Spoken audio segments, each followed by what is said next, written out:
ញ្ញាជំរាបសួរពុកម៉ែបងប្អូនទាំងអស់គ្នានៅថ្ងៃនេះដែ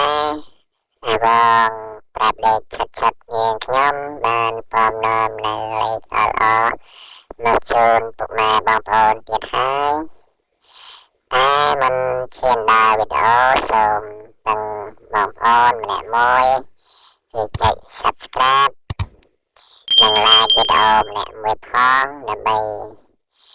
ទទួលបានវីដេអូថ្មីជារៀងរាល់ថ្ងៃពីអវងយើងខ្ញុំកុំភ្លេចណាបងប្អូនជួយចុចម្នាក់មួយផងដើម្បីឲ្យបានលេខល្អឆាត់ចាក់ចាំហើយទាំងអស់គ្នាបងប្អូនតោះអញ្ចឹងចូលស្ដាប់ទាំងអស់គ្នាហើយបងស្នាប់ចេញអីមួយហើយបងស្នាប់ចេញអីពីរហើយបងស្នាប់ចេញអី49